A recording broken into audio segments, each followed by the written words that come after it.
Good morning मुलांनो. आज आपण इयत्ता 5वी मधील 5th स्टँडर्ड मधील ॲडिशन आणि सबट्रॅक्शन हा थर्ड लेसन बघणार आहे. तर त्याच्यामध्ये ॲडिशन मीन्स ॲड करणे. ॲड करणे म्हणजेच काय? मिळवणे. आपण एकामध्ये आणखी एक मिळवला तर किती होतात? 2. तर अशा वेळेला ॲडिशन ही म्हणजे मिळवणे. आपण डायरेक्टली याचे काही एक्झाम्पल बघूया. सपोज आपण 4 + 4 लिहिले तर किती होतील? 8. ओके. तर आपण अशा अनेक डिजिट घेऊ शकतो. 44 + 44 असं केलं तरी या ठिकाणी काय होईल? 4 + 4 8 आणि 4 + 4 8 म्हणजे 88. अशा अनेक डिजिट म्हणजे कितीही अंकी संख्यांची आपण ॲडिशन करू शकतो. तर ही झाली साधी ॲडिशन. म्हणजेच काय? हातचा न देता म्हणजेच कॅरी न देता केलेली ॲडिशन. आपल्याला कॅरी करूनची ॲडिशन जर का बघायची झाली, कॅरी करणे म्हणजेच काय? दुसऱ्याला उसना देणे. म्हणजे या ठिकाणी 3 नंबरचं एक्झाम्पल आपण घेऊया. 148 + 552 याची ॲडिशन आपल्याला करायची म्हटलं तर आपण कशी करणार? आणि कधीही ॲडिशन कुठून करतो आपण? तर युनिट प्लेस पासून आपण करतोय. तर युनिट प्लेस कोणता आहे? 8 आणि 2. 8 + 2 10. 10 शी 0 आणि कॅरी जातो 1. म्हणजे हा जो 1 आहे तो आपल्याला समोरच्याला उसना देऊन द्यायचा असतो. त्याला आपण म्हणतो कॅरी देणे. ओके. तर 5 + 1 6 आणि 6 + 4 10. अगेन 10 आन्सर आलेला आहे म्हणून 0 आपण खाली लिहिणार. त्याचा युनिट प्लेस म्हणजे 10 या ठिकाणी युनिट प्लेस खाली लिहायचा आणि हा 10 प्लेस जो आहे तो कॅरी द्यायचा समोरच्या डिजिट वर. ओके. तर 1 + 5 6 6 + 1 7. सो आन्सर काय आलेला आहे? 700. म्हणजे अशा प्रकारे आपण कॅरी देऊन ॲडिशन करू शकतो. आता ही झाली 3 डिजिटची. आपण जर का 4 डिजिटची घेतली 9256 प्लस 7846 ही आपण संख्या घेतली आहे. तर अशा वेळेला काय करणार? आता 6 पासून आपल्याला स्टार्टिंग करायची म्हणजे युनिट प्लेस पासून. युनिट प्लेस दोघांचेही 6 6 आहे. 6 + 6 12. ओके. तर 12 शी 2 कॅरी किती जातो? 1. 5 + 4 9. 9 आणि हा कॅरीचा मोजायचा. बरेच मुलं याच्यामध्ये सुद्धा चुकवतात किंवा हा कॅरी जो दिलेला आहे तो विसरतात मोजायला. तर तो घ्यायचा तेव्हाच आपलं एक्झाम्पल जे आहे ते करेक्ट येतं. तर 5 + 4 होतात 9 आणि हा वरचा जर एक घेतला तर किती झाले? 10. सो कॅरी परत 1 जातो आणि 8 + 2 10 आणि 10 आणि हा वरचा एक म्हटलं तर 11. परत कॅरी जातो 1. मग 7 + 1 किती होतील? 8. म्हणजे हा कॅरीचा आणि 9 त्याच्यामध्ये मिळवले तर होतील 17. ओके. अशा प्रकारे याचा आन्सर आला 17,102. अशा कितीही डिजिटच्या आपण संख्या घेऊन ॲडिशन करू शकतो. उदाहरण संग्रह 7 मध्ये तुम्हाला ॲडिशन दिलेले आहे. म्हणजे प्रॅक्टिस सेट 7 मध्ये तुम्हाला एक्झाम्पल दिलेले आहेत त्याचे ॲडिशनचे करायचे आहेत. ठीक आहे. तर त्याच्यामधील काही एक्झाम्पल आपण बघूया.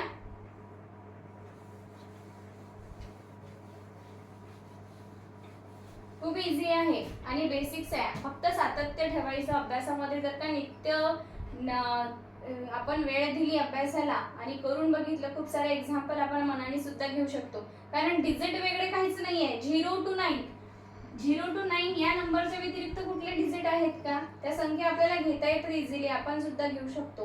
तर तुमचा जो प्रॉब्लेम सेट 7 आहे, प्रॉब्लेम सेट 7 अतिशय इझी पार्ट आहे तो. तर त्याच्यामधलं फर्स्ट एक्झाम्पल तुम्हाला सांगते. 40,722 प्लस ॲडिशन दिले 13,819. ओके. याला ऍड करायचंय.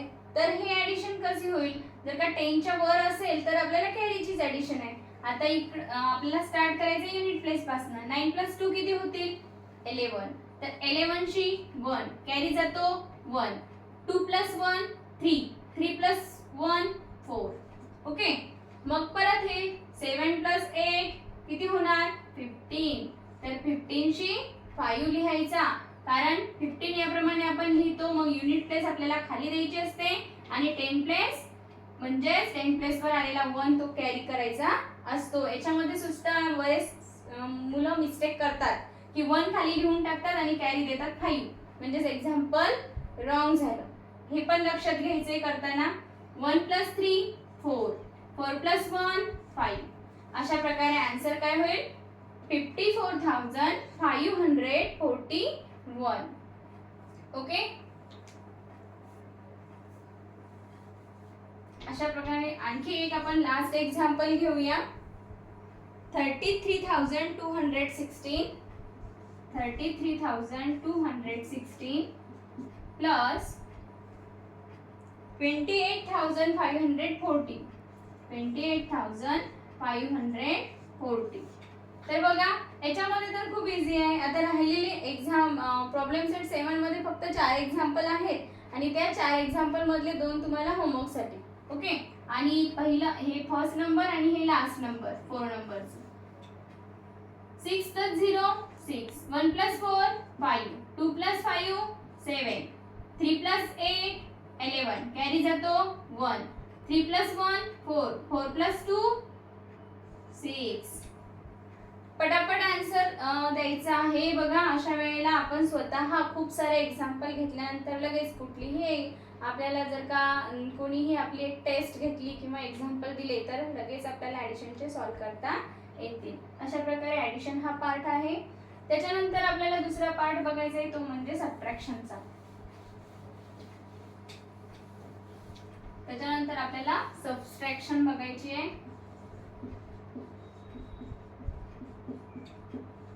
सबट्रॅक्शन मीन्स वजाबाकी. आपण असं म्हणतो त्याला मराठीमध्ये वजाबाकी, म्हणजेच वजा करणे, म्हणजे काढून टाकणे. जर तुमच्याकडे 20 बुक आहेत आणि त्याच्यामधले 10 बुक तुम्ही दुसऱ्यांना दिले तर काय केली तुम्ही? सबट्रॅक्शन. तुमच्याकडे किती राहिले? उरलेले 10 राहिले. अशा प्रकारची सबट्रॅक्शन असते. आणि सबट्रॅक्शनचं साइन बघा अशा प्रकारचं असतं. ॲडिशनला आपण असे लिहितो तर सबट्रॅक्शनला अशा प्रकारचा सिम्बॉल देतो. ओके, हे पण खूप लक्षात ठेवायचं आहे, महत्त्वपूर्ण आहे. हे बेसिक्स गोष्टी पहिलीपासून तुमच्या झालेल्या आहेत, बट तुम्हाला एक रिकॉलिंग म्हणून त्याच्यानंतरचं पुढचं जे मॅथमधलं डिटेल्स नॉलेज द्यायचं आहे किंवा एक्झाम्पलच्या रूपात करून घ्यायचं आहे, त्यासाठी प्रिव्हियस दिलं जातं. म्हणून तुम्हाला ॲडिशन आणि सबट्रॅक्शन या वर्षी सुद्धा दिलेली आहे. म्हणून मग आपण एक स्मॉल एक्झाम्पल पासून बघूया. 8 - 4 जर आपण घेतलं तर किती राहणार? त्याच्यामधून 8 मधून 4 गेले, किती राहिले? 4. तर हे एक्झाम्पल. अजून आपण दुसरे एक्झाम्पल घेऊ. 84 मधून जर का 41 गेले, किती राहिले? म्हणजे ही मायनस, आपण मायनस करतोय. 84 - 41 म्हणजे सबट्रॅक्शन. तर 4 मधून 1 गेला, 3 राहिले. 8 मधून 4 गेले, 4 राहिले, म्हणजेच आपला आन्सर 43. अशा प्रकारे आपण कितीही डिजिटचे एक्झाम्पल करू शकतो. आता हे एक्झाम्पल आहे बघा, याच्यामध्ये वेगळं काय तर 1 वर दिलेलं आहे, खाली 3 दिलेलं आहे. तर अशा वेळेला काय करायचं? बरेच मुलं लॉजिक लावतात आणि काय करतात, तर 3 मधून 1 गेला 2, तर हे रॉंग आहे. आपण उलट करू शकणार नाही. बरेच मुलं हे चूक सुद्धा करतात, तर ती चूक आपल्या सर्वांना टाळायची आहे. इथून पूर्णपणे व्यवस्थित लक्षात द्यायचं. जर का आपण थोडं लक्ष देऊन जर एक्झाम्पल सोडवलं तर आपल्या मिस्टेक्स होतच नाहीत.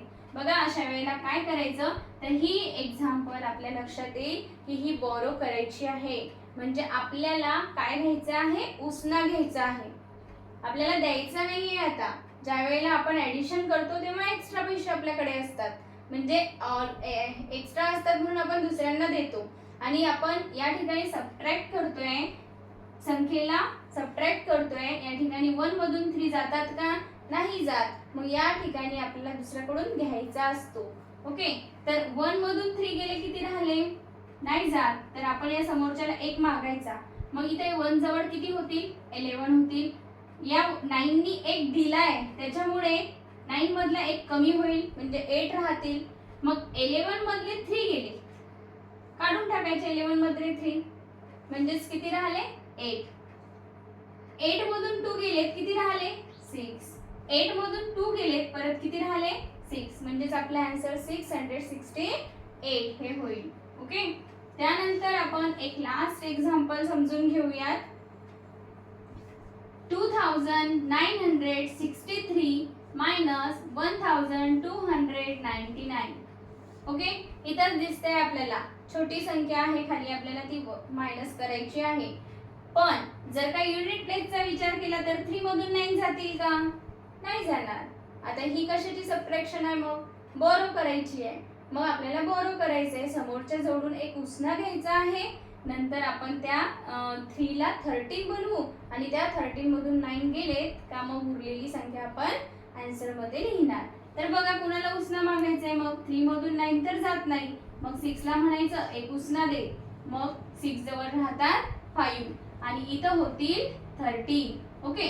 तर याला काठ मारून टाकायची किंवा असं राहिला तरी चालेल. 13 मधून 9 गेलेत, किती राहिलेत मग? किती राहतील? 4. ओके. तर 5 मधून 9 जातात का? नाही. मग या ठिकाणी सुद्धा हीच कंडिशन की आपल्याला इथून उसना घ्यायचा आहे. इथं राहतील 8, इथं होतील 15. मग 15 मधून 9 गेले परत किती राहिले 6. ओके. 8 मधून 2 गेले किती राहतील 6 राहतील. 2 मधून 1 गेला तर 1 म्हणजेच आपला आन्सर येईल 1664. असे बरेच एक्झाम्पल तुम्हाला प्रॉब्लेम सेट 8 मध्ये प्रॅक्टिसला दिलेले आहेत.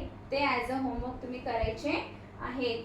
म्हणजेच तुमचा अभ्यास डीप मध्ये होईल आणि कुठलंही एक्झाम्पल जर का आलं तर तुम्हाला सॉल्व्ह करता येईल.